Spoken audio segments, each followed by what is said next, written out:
delivery improves. On the foreign scene, Canada prepares to give a clear and calibrated response to the latest trade barriers planned by U.S. President Donald Trump. Details will we come to shortly. Do stay with us.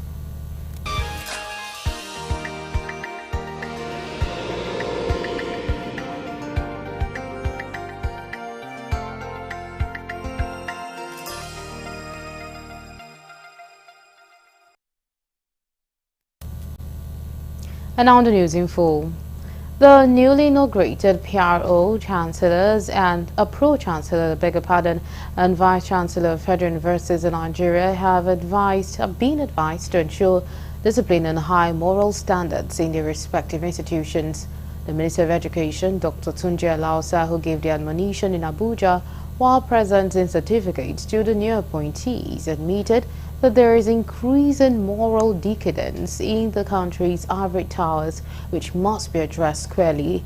Correspondent Kunuju reported that Minister, who maintained that the pro-chancellors and the vice-chancellors were carefully chosen to bring their wealth of experience to bear, noting that President Bola Tinubu will not accept any excuse for non-performance, adding that the officers must set to work. People, President choosing pro-chancellors, choosing council members, you were chosen based on your personal merits because you've contributed to this development of this country. You have credibility.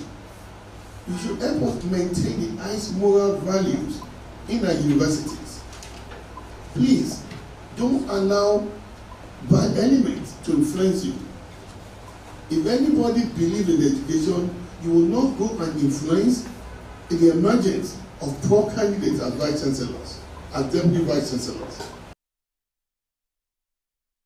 He emphasized the need to reposition the higher institutions in Nigeria to its enviable status, adding that all hands must be on deck in restoring sanity to universities in the country.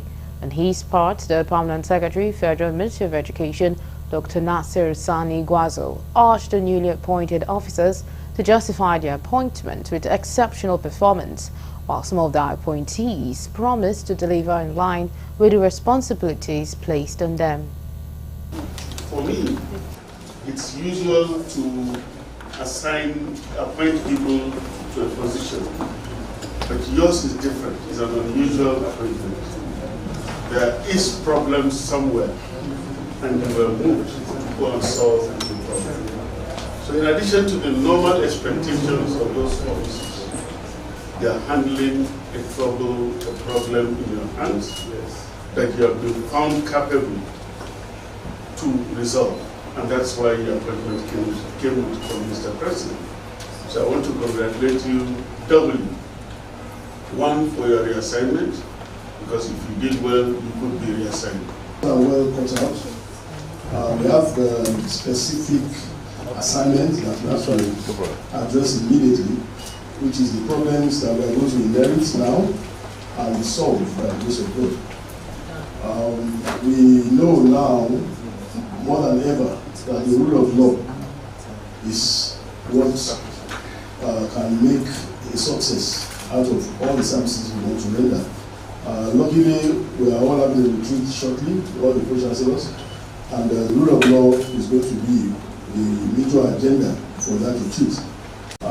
We are encouraging ourselves to make sure that we are conversant with the laws setting up universities, because if we know that these laws are there, and we are there to all the messages in the law, we won't be having those problems. And we are now going to encourage us to also encourage our less experienced colleagues. On behalf of... So, I appreciate Mr. President through the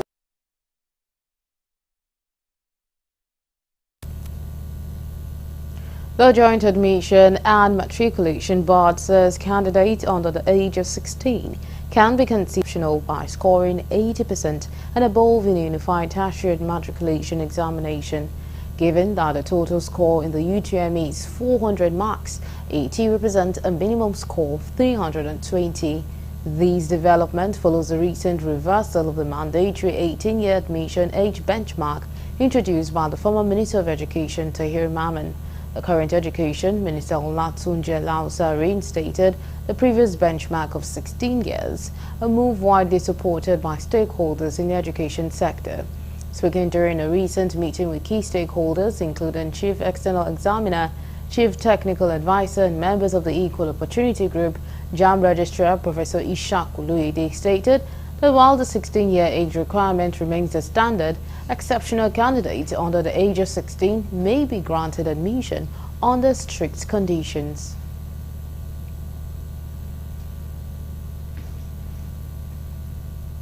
The Nigerian Senate adjourns Tuesday's plenary early to enable its Committee on Appropriation put final touches on the 2025 budget for possible presentation and deliberation on Wednesday. President of the Senate, Godswill Akpabio, disclosed this at the National Assembly in Abuja. Akpabio stressed the need for the Senate to quickly resume and conclude work on the budget proposal, which is now in the final stages in the Senator Solomon Adiola-led Committee on Appropriation. President Bola Tinubu had presented a total budget of 49.7 trillion naira to a joint sitting of the National Assembly on November 18, 2024. He, however, jacked up the size of the proposed 2025 budget to 54.2 trillion naira, reflecting an increase of over 5 trillion naira as a result of additional revenue from the Nigeria Customs Service, Federal Inland Revenue Services, and other government-owned enterprises. 2025. Those in support of the adjournment say aye. Aye. Those against say nay. The ayes have it. The Senate is hereby adjourned. After reading the President's communication, Akpabio promised that the Senate will expedite action on the budget and ensure that it is passed before the end of February.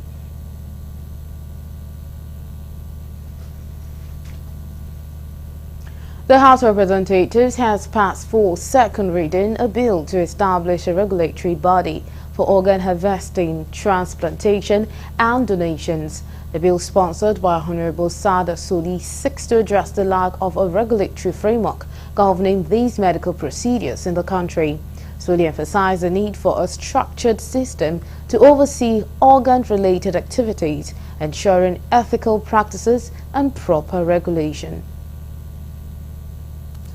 It's out of the compassion, out of the feelings, and out of the meanings of many Nigerians and organizations in this country because of the lack of regulatory framework that we have that can regulate the issue of organ harvesting, transplantation, and even. Meanwhile, the House has appointed Honorable Ibrahim Isiaka, representing Ifo Ewekure Federal Constituency of Ogun State, as the new Deputy Chief Whip. Speaker Tajuddin Abbas announced the appointment during the Tuesday's plenary, stating that Isiaka replaces the late Honorable Adeumi Oriomi Ononuga, who represented Ikene, Shagamu, and Remo North Federal Constituency until her passing on January 15.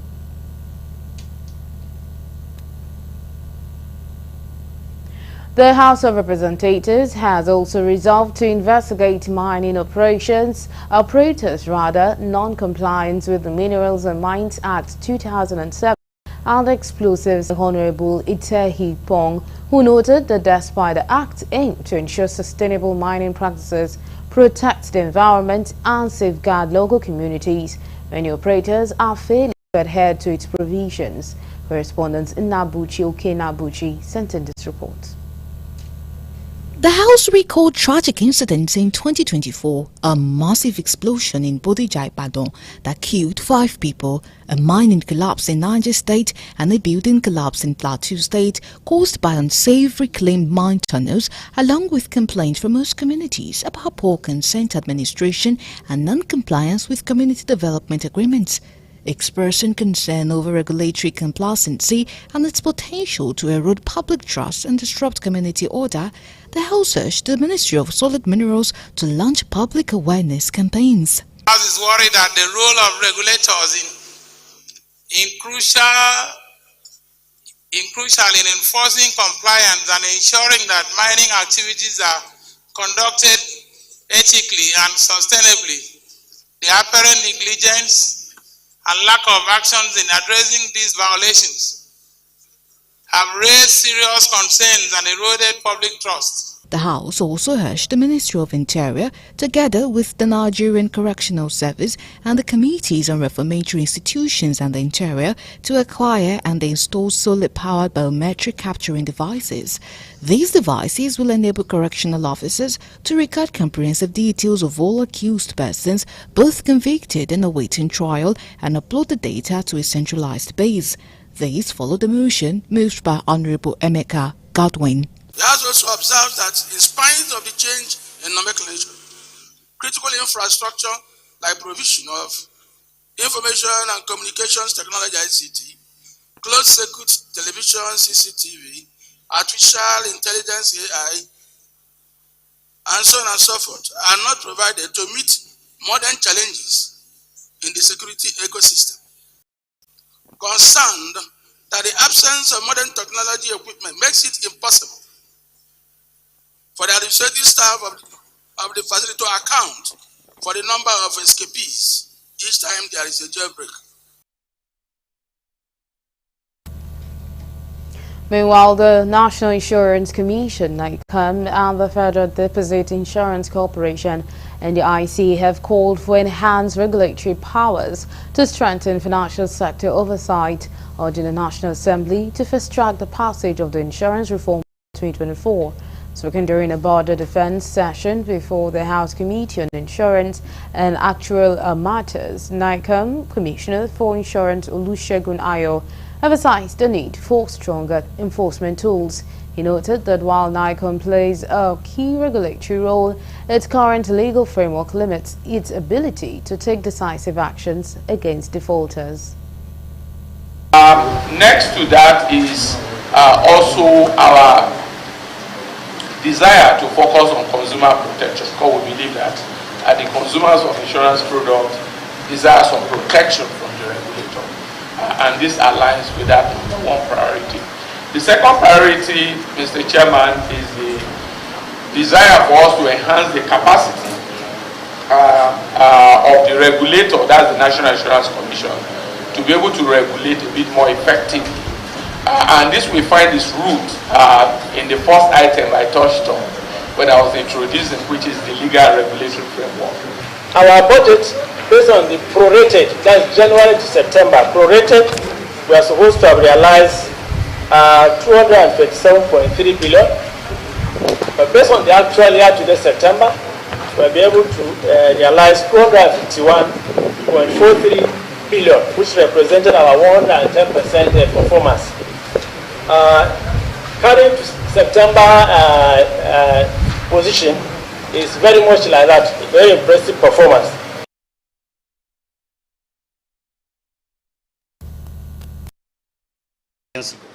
But because of the Fiscal Responsibility Act that cajole almost everybody, regardless of whether you are a revenue generation agency or you are a regulatory agency, you have been described as one. In other words, one cap fits all. That 50% must be deducted from source that can be transmitted directly to the Consolidated Revenue Fund of the federal government. Also, the House of Representatives has called on the Minister of Communications, Innovation and Digital Economy, along with the Nigerian Communications Commission, NCC, to suspend the planned increase in telecommunications tariffs until there's a significant improvement in service quality. This resolution followed the adoption of a motion of urgent public importance raised by Honorable Ofoji Oboku. While presenting his motion, Oboku quoted the minister saying that consultations are ongoing regarding demands by telecom companies to increase tariffs by as much as 100%. But the minister clarified and announced the new tariffs in due course. There is also worried, Mr. Speaker, that far-reaching effect of the price hike will deepen financial struggle for the average Nigerian, threatening the economic vision of leveraging technology to drive economic revival, exacerbate poverty, and widen existing inequality hitting lower income family the hardest. We feel that increasing the tariff on the telecom tariff will increase that hardship. But coming from the private sector to this 10th National Assembly, I feel that suspending the increase in tariff on the performance of the telecom companies increase, I don't think it's fair. The last increase was done over a decade, over 10 years. How come everything that goes wrong in this country, the Nigerian people will have to suffer for it? Mr. Speaker, not too long ago, we had the electricity tariff. Now, it's telecom tariff. Mr. Speaker, we are here to speak for the people. Yes, I don't think our people will be mad. Meanwhile, the House also called on the Nigerian Army, the Nigerian Police Force and other security agencies to immediately deploy personnel and reinforce security operations in Jibohi, Yarkawa and other vulnerable communities in Howard local government area of Borno State following recent Boko Haram attacks. That despite the magnitude of the attack, there has been inadequate response in terms of security reinforcement and immediate relief support for the affected people, worsening their suffering and leaving them in a dire need of assistance. I think term the insecurity in this country and bring it to a total stop. The glamour for state police should be given prompt attention. If governors are using vigilante to assist the security operatives,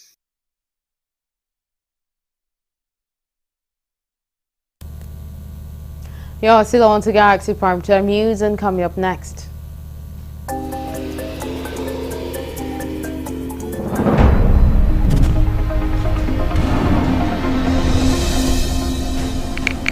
The Independent National Electoral Commission and Nigeria security agencies reiterate their dedication to ensure a secured electoral process. Details of these and more will come to you shortly. Do stay with us.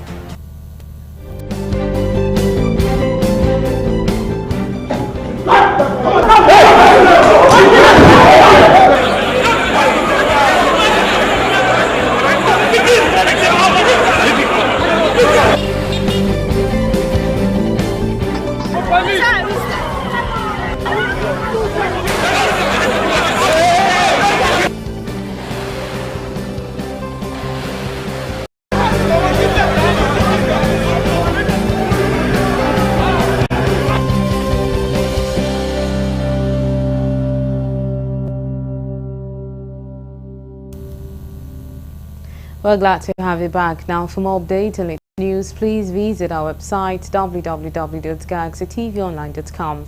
Connect with us on our X handle at Galaxy TV. Subscribe to our YouTube channel, youtube.com/GalaxyTV News. You can follow and interact with us on our Facebook page, facebook.com/GalaxyTV. Remember to follow and tag us on our Instagram page at Galaxy TV. Our social media platforms are user-friendly and can always accommodate your live updates and comment, as you can easily scan our IG QR code. In a decisive endeavor to combat vote buying and uphold the integrity of elections, the Independent National Electoral Commission and Nigeria security agencies reiterated their dedication to ensuring secure electoral processes leading up to the pivotal polls in 2025 and 2026. During an interagency consultative committee on election security in Abuja, Professor Mahmood Yakubu, the chairman of INEC, cautioned that the practice of vote buying continues to pose a significant threat to the conduct of transparent and equitable elections in Nigeria. Yakubu underscored that despite previous arrests made during elections, the battle against electoral malpractice must be heightened, particularly with the forthcoming party primaries on the horizon. He emphasized that the issue of vote buying transcends election day itself, extending its reach to party primaries where delegates with monetary incentives to manipulate the nomination process. primaries for the Anambra State governorship election begin next month.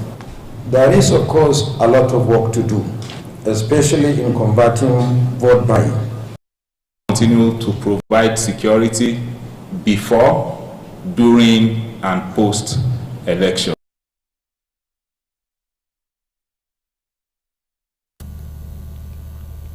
The Nigeria Labour Congress Oyo State Council has waded into the IBEDC outsourced company and workers of the company over salary increase, pension remittance and other welfare allowances. The chairman of NLC in the state, Comrade Kayode Martins, today led some of his executive members to the outsourced company premises to hold what he described as a family meeting to find an amicable solution to all demands. He met with the managing director of the outsourcing recruitment agency, Wale Adeniji, the divisional police officer of Oluyole Estate, and representatives of the workers. And we will not jeopardize that harmonious, peaceful environment we'll be enjoying in the state. For anybody to truncate that, we will not allow. Edo, please go back to your place of work. If by Friday nothing concrete comes, you resume daring and you are not allowed to work, or you be.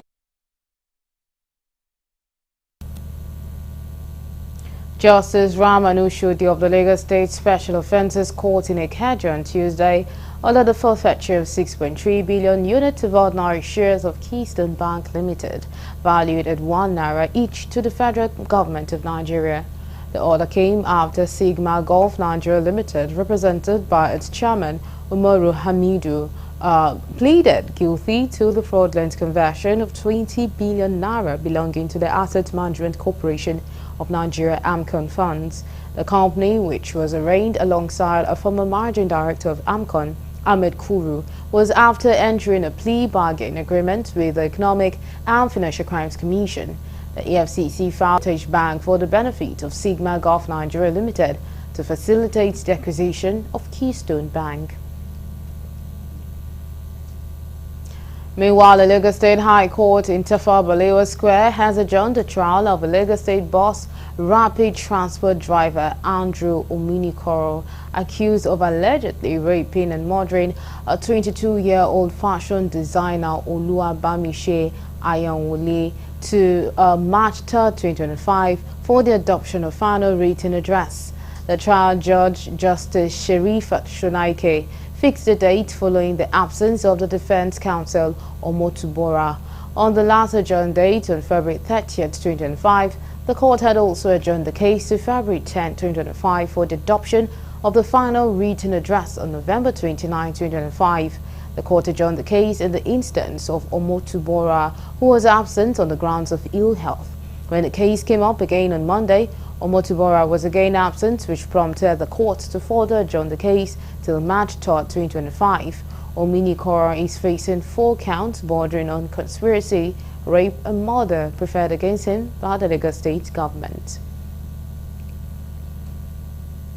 The IGP of the Inspector General of Police, IGP Kayode Egbetokun, has issued a directive prohibiting police operatives from carrying assault rifles while dressed in civilian attire. This order follows numerous complaints about human rights violations which were received through the force complaint channels. Speaking during a virtual meeting with strategic police managers, the IGP expressed strong disapproval of such practices, emphasizing the Nigeria's police force's commitment to upholding human rights. Over the years, we have witnessed genuine complaints by serving and retired officers regarding the contributory pension scheme. The concerns raised have been persistent and deeply worrisome. It is generally observed that the contributory pension scheme leaves majority of police retirees in difficult financial conditions after years of dedicated service to the nation.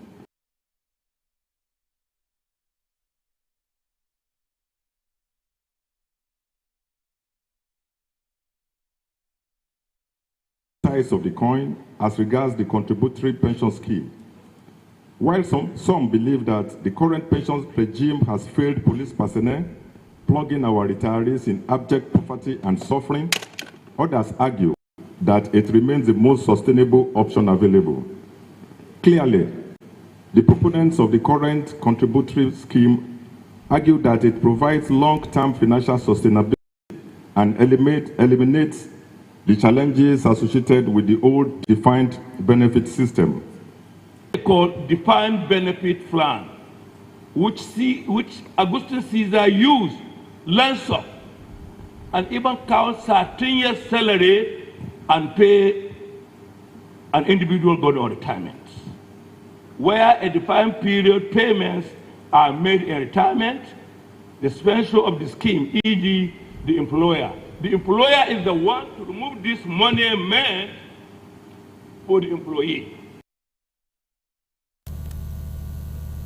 Operatives of the Rivers State Police Command has arrested a suspected notorious cultist and armed robbery suspect, while also recovering his operational weapons. The suspect, who is said to be the leader of a cult gang, had been terrorizing farmlands in Nelele and Eche local government area of Rivers State, where he caused panic and tension. The suspect was said to have confessed ownership of one automatic pump-action gun and 2 live cartridges, which are in the custody of the police. Police spokesperson Grace Iringekoko, who issued a statement regarding the arrest, said the investigation is ongoing with efforts to arrest other members of the gang. Meanwhile, the Kaduna State Police Command has paraded 580 suspects for kidnapping, armed robbery, and other related crimes in the metropolis and environs. The State Commissioner of Police, CP Mohammed Rabiu, while briefing journalists on Tuesday, explained that the suspects comprised of 20 kidnappers, 320 phone snatchers, 32 armed robbers, 5 car thieves, 13 motorcycle snatchers, 10 suspected rape cases, and 23 receivers of stolen goods. Mohammed said that some of the suspected criminals were arrested while committing the crime, saying that with the commitment of his men at the command, the rate of crime has been reduced in the state.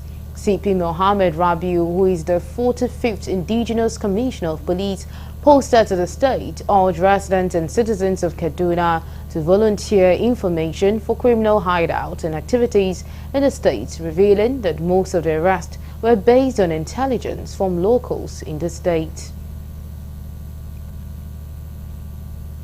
The Delta State Police Command has raised the alarm over the alarming increase of baby factory across the state. This was made known by the State Police Command spokesperson Edafe Bright while parading 3 women involved in the buying and selling of the baby, who is less than 2 weeks old. Speaking on the arrest of the mother of the baby and the buyers, the Delta Police spokesperson said the alarming increase led to the proactive measures by the command. Also speaking, the mother of the baby and the buyer spoke on the involvement in the child trade business. This command, we've come to realize that the business of baby factory is on the increase, and we are going to fight it head on. The other day we saw 3 women who were about transporting 3 different babies to Abuja through Asaba International Airport. Thank God they were caught and they were arrested.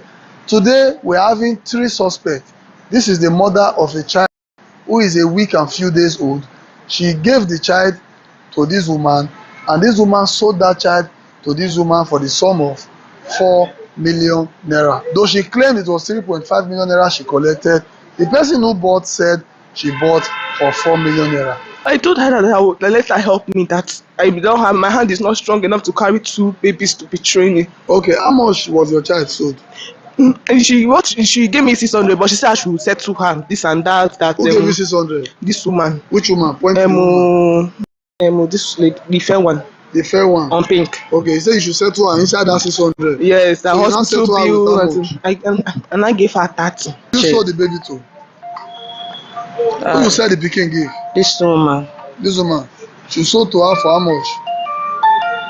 35. 3.5 million. Okay, this child, how old is this child?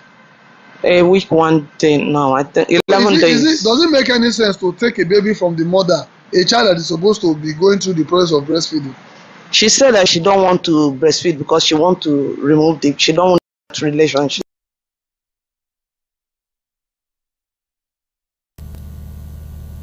Meanwhile, State Police have arrested 15 suspected cultists and recovered 3 dead bodies after a cult war between 2 rivals. The Black and Red clashed on Sunday in Wadata community of Makurdi local government area.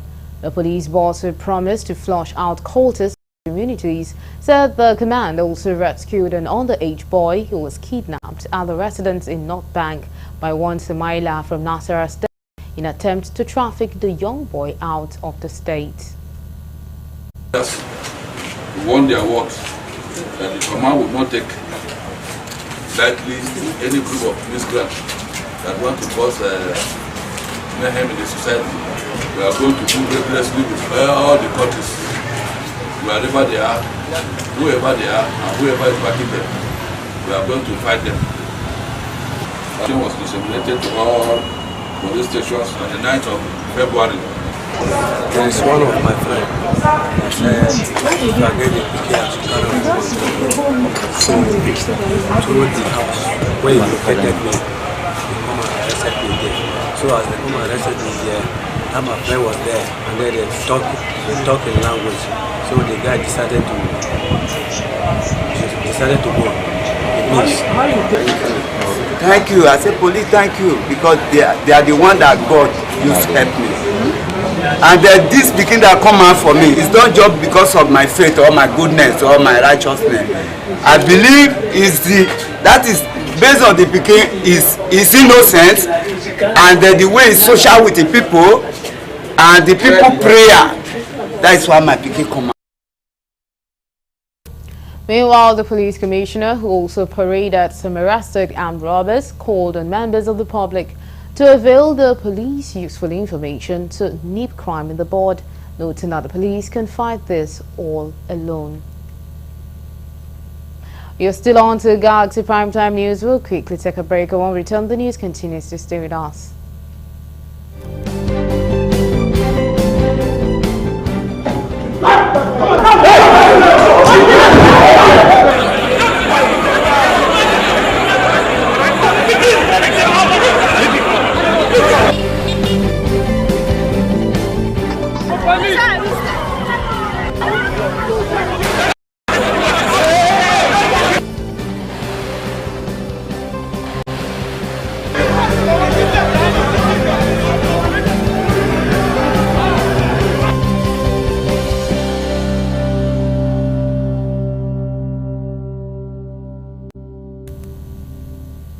We're glad to have you back, and now to carry the rest of the stories. The current socio-economic situation in Nigeria is no doubt a stumbling block for progression of strides of the youth unemployment on the pay walk amidst hyperinflation, unbeatable factors restricting the youth who are the future of the country. Galaxy News correspondent Lebi Joseph has more in this report. Economic integrity is a hindrance to the potential of young people. Unemployment is a major problem for the Nigerian youths, which is the cause for increased crime and restiveness. Amidst the current socio-economic situation in the country, what lies in the future for the Nigerian youths?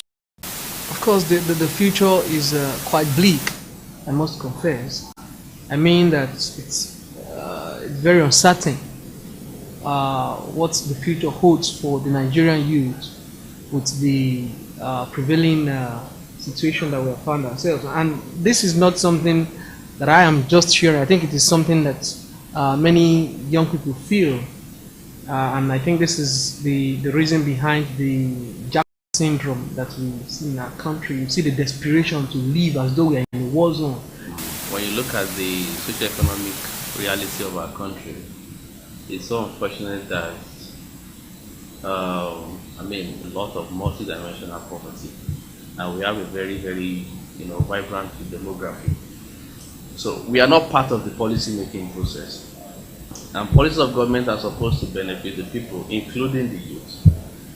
So because we are not part of these decision making processes, we are only at the mercy of people who are benefiting from the status quo. Nigerian youth face many challenges, which includes political violence, unemployment, harsh economic policies, and insecurity. The youth are currently in dire situations because they face significant restrictions in the face of socio-economic doldrum that enveloped the country.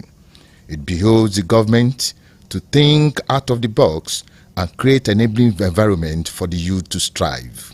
Beyond having a place in corridors of power, decision-making processes, government can also begin to engage youth movements and associations. Starting from when we were in school, we used to have student union governments, and they self-govern. There are templates that government can also adopt. So I think government should be more proactive in its policy in meeting the expressed concerns of the youth. What a reasonable government would do is to afford young people the necessary economic and educational opportunities to develop the potentials of the young people. The advancement of the progress, the development of any society can be measured by how much education and economic opportunities are afforded to young people. When you have young people who are very energetic, who are very talented, but this talent, this energy is not harnessed through the provision of economic and educational opportunities, it becomes a waste. From Lagos, this is Lebi Joseph reporting for Galaxy TV News.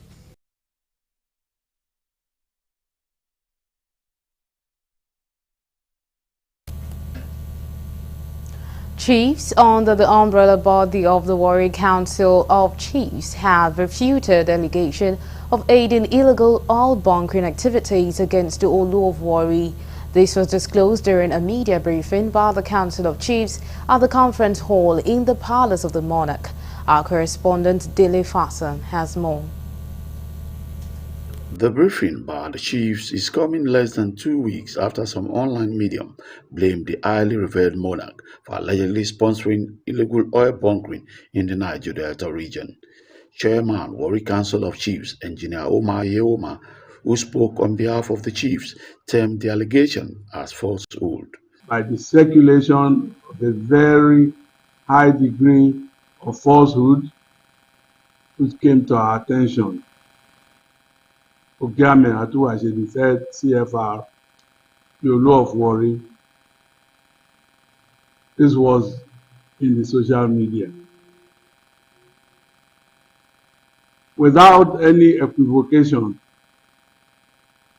we knew it was all a blatant falsehood. We knew too that all who know our monarch, and there are a very good number of such ones, know that there is no way the falsehood could be rightly linked to, nor even related to him, no matter how remote. They threatened to go after those they describe as perpetrators of the evil act as a call for calm despite the provocation. Evil contraption and perpetration often hide behind some veil or under the cover of darkness. We are already hard on the trail of the fomenters and disseminators of the evil and despicable act. The air pollution must be cleaned up.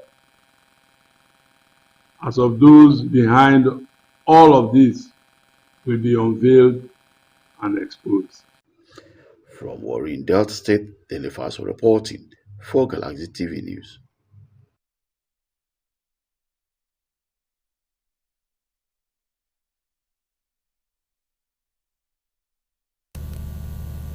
And now we'll move over to the foreign desk for more news.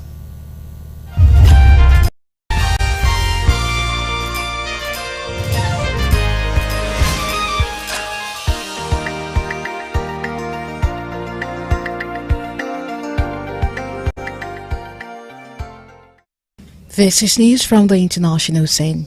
Canada will give a clear and calibrated response to the latest trade barriers planned 25% import tax on all steel and aluminium products entering the U.S. from 12 March.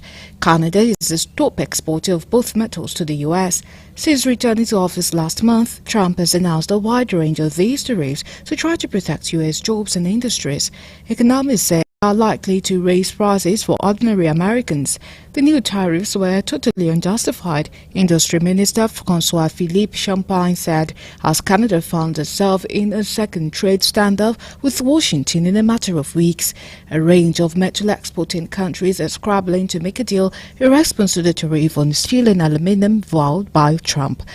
The U.S. imports 6 million tons of Canadian steel products and more than 3 million tons of aluminum products per year as a whole more competitive and secure, Champagne argued in Monday's evening statement. Canadian province leader, too, have condemned Trump's plan. Quebec's François Legault said his province alone sent millions of tons of aluminum to the U.S. per year, asking whether Trump would prefer to source the metal from his rival China. Opposition leader Pierre Poilievre said he would issue marching tariffs targeting the U.S.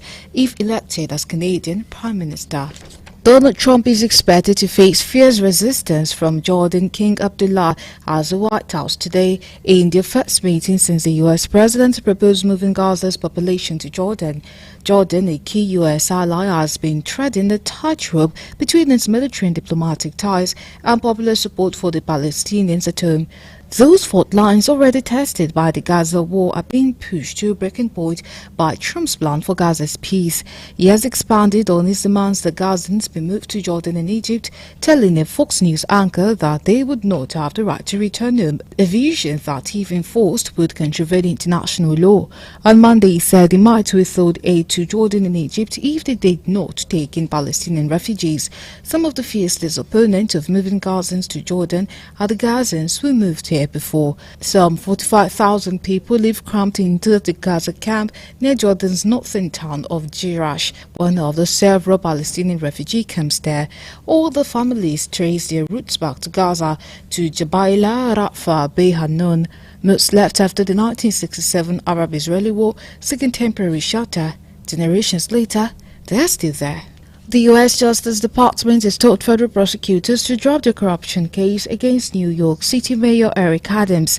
The order came from the acting Deputy Attorney General appointed by Donald Trump, who said the indictment had restricted the mayor's ability to address illegal migration and violent crime in the city. Adams, a Democrat, has recently built a closer relationship with Trump, a Republican, and has told law enforcement to cooperate with the president's immigration raids, but he denies speaking Trump's about his case. The mayor is accused of accepting illegal campaign funds and gifts in exchange for his influence as a mayor. He has pleaded not guilty to 5 charges. Prosecutors have not yet commented to indicate whether they intend to drop the case as requested. Any decision to do so will need to be formally submitted to the court and approved by a judge. You are directed as authorized by the Attorney General to dismiss the pending charges, read the memo from Acting Deputy Attorney General Emil Bove. The memo adds that the case may be reviewed again after the November 2025 mayoral election, but it says no further investigative steps should be taken until then. Still on the international scene, South Sudan's President Salva Kiir has sacked 2 of his vice presidents, the country's spy chief and other senior officials. The dismissals were announced in a series of presidential decrees read on the state broadcaster. No reasons were given for the move. South Sudan has 5 vice presidents as part of a 2018 peace agreement to end the civil war. The oil nation became the world's newest country in 2011 after seceding from Sudan, but it was then engulfed by a civil war after Kiir and his deputy Riek Machar fell out. The 2018 power-sharing agreement has been fraught with problems.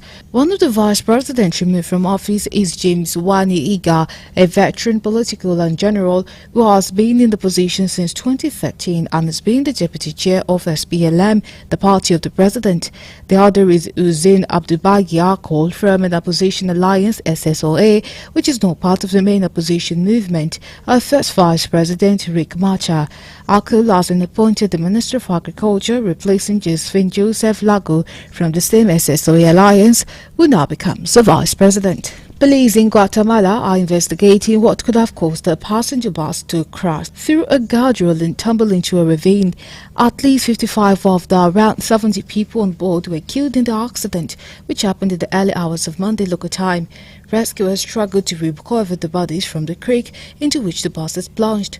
Guatemalan President Bernardo Arevalo has declared 3 days of national mourning for victims of the crash, one of the deadliest road traffic accidents in the region for years. EPA rescue workers wearing uniforms and helmets observed the bottom of a ravine into which a bus fell on the outskirts of Guatemalan City. The bridge can be seen in the background towering above the deep ravine. EPA eyewitnesses said the bus plunged into the Belice Bridge. The bus normally covered the route between San Cristobal and Guatemala City, officials said, and Monday it had reportedly left the village of San Antonio La Paz at around 4 a.m. local time. About 30 minutes later, on the outskirts of Guatemala City, it plunged 20 meters from a bridge into a creek carrying wastewater. Photos from the scene show the bus lying on its roof, wheels in the air, in the shallow water. Lastly, on the international scene, a teacher has fatally stabbed a 8-year-old girl at an elementary school in South Korea in an incident that has shocked the nation. The female teacher, who is in her 40s, confessed to stabbing the students in the central city of Daejeon, police said. The girl was found with stab wounds on the second floor of a school building at 6 p.m. local time on Monday and was pronounced dead at the hospital. The teacher was found beside her with stab wounds that police said might be self-inflicted. South Korea's acting president Choi Sang-mok on Tuesday ordered an investigation into the case and urged authorities to implement necessary measures to ensure such incidents never happen again. Some locals lit flowers and a stuffed doll at the gate of the school, which was closed on Tuesday. Police briefing on Tuesday, Yuk Jo-myung, the head of the Daejeon Western Police Station, said the teacher was currently recovering in hospital, adding that she had a wounded neck and had been stitched.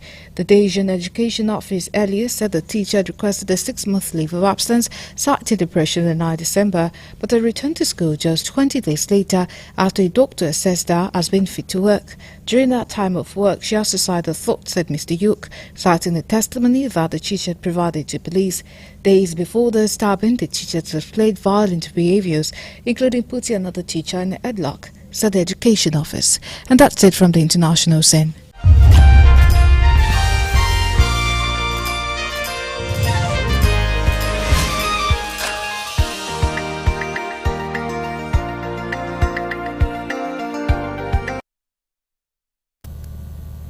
And up next is entertainment news.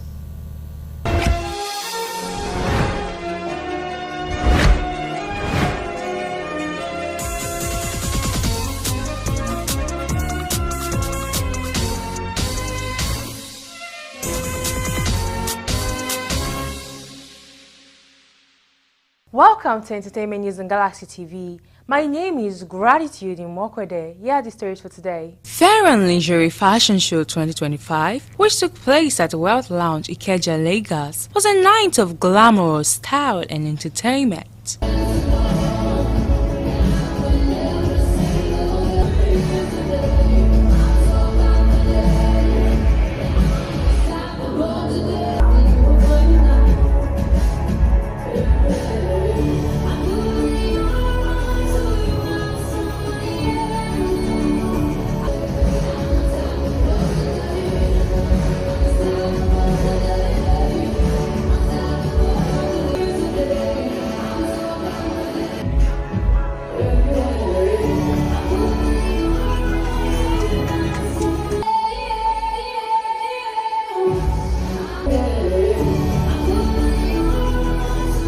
The Fair and Lingerie Fashion Show 2025 features the latest Fair and Lingerie collection, redefining elegance in sleepwears, swimwears, and intimate fashion.